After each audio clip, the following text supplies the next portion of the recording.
Hello and welcome to another edition of 5 Minutes with Joe. We're going to talk a little bit about produce and a little bit about what's going on in the fresh press, which is just out today, and some other interesting stuff you may need to know for the week ahead. Starting off the top, I want to talk a little bit about asparagus. Asparagus is still a little bit on the pricey side, but that is because the production hasn't gotten up as fast as it should go. So when Peru and Washington State mostly get going, you should see the prices come down here, probably right after the holiday. These are from Product of USA, so more than likely they're either from Washington State or from California. So good stuff.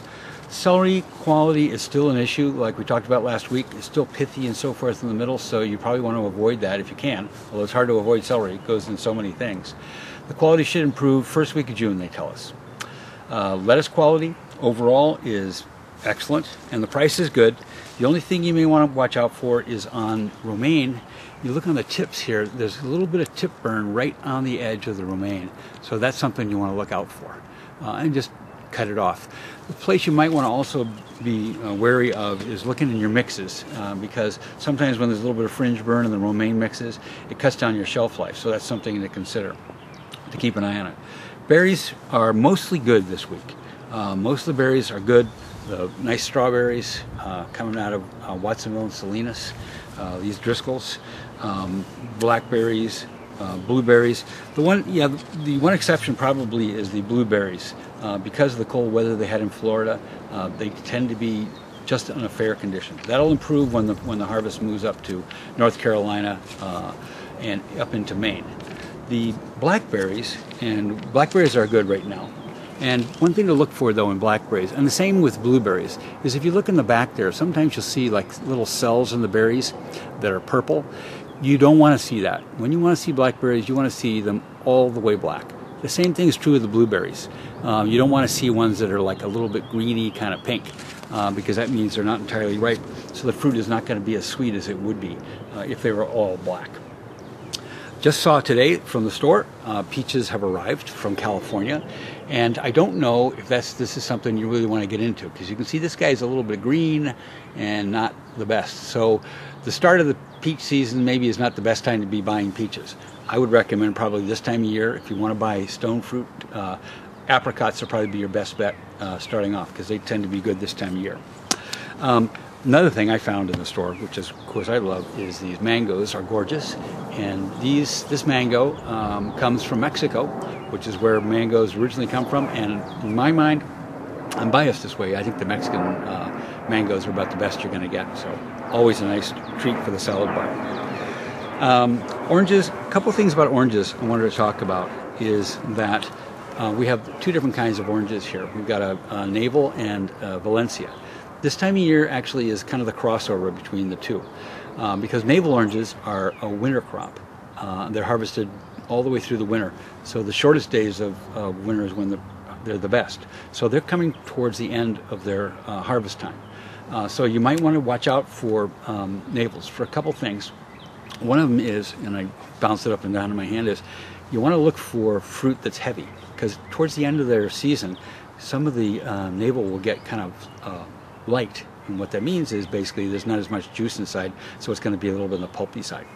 Valencias are just starting, so they're going to be a little bit pricey. So both of them, because they're crossing over, you're going to see both of them a little higher in price. The Valencias will come down in price very soon.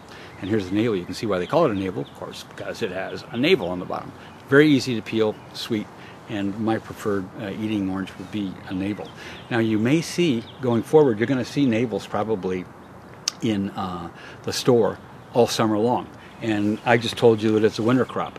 Well, what's interesting was when you see the Navels in midsummer, take a look at the label, and you're going to find it more than likely that orange is coming from South America or from Australia, where it is in fact winter. So that's why that comes about.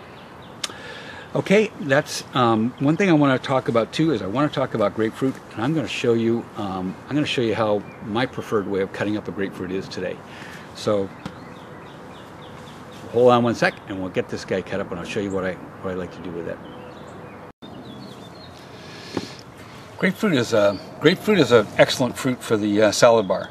A lot of people don't realize it, but oranges, grapefruit, a lot of citrus, especially in the wintertime we've just come out of when we don't have a lot of fresh fruit available to us. Grapefruit's a really good one to put on there. And I'm going to show you a pretty easy way that I cut it up. You can do it a couple different ways. We'll take a look at both of them. But basically, first thing we want to do is we want to get the skin off, all off. So we take here and we just run down the sides, all the way around, taking all the skin off and just getting as close, of course, to the skin as you can, and leaving all that good flesh. Juicy and sweet, and very good for you. Red grapefruit, of course, has some of that lycopene in it that we like so much from canned tomatoes. Okay, get rid of this. Now, there's a couple different ways you can go here. You can go and do supremes, which you go down the section and do supremes, but what I like to do is do a little faster. The toughest part of the grapefruit is the outside and the very middle. So what I like to do is I'll take it, cut it in half, cut those halves in quarters like so,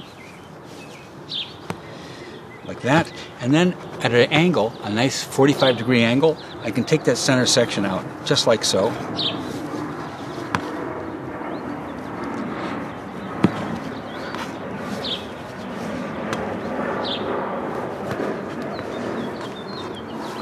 And I can very quickly peel and cut up a whole bunch of grapefruit for my salad bar.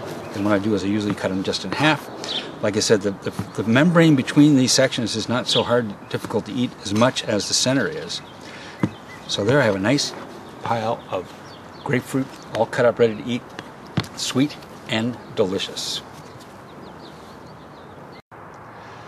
Okay, that's all we have for this week. Thanks very much for joining me, and I hope to see you again next week on 5 Minutes with Joe. Have a great one.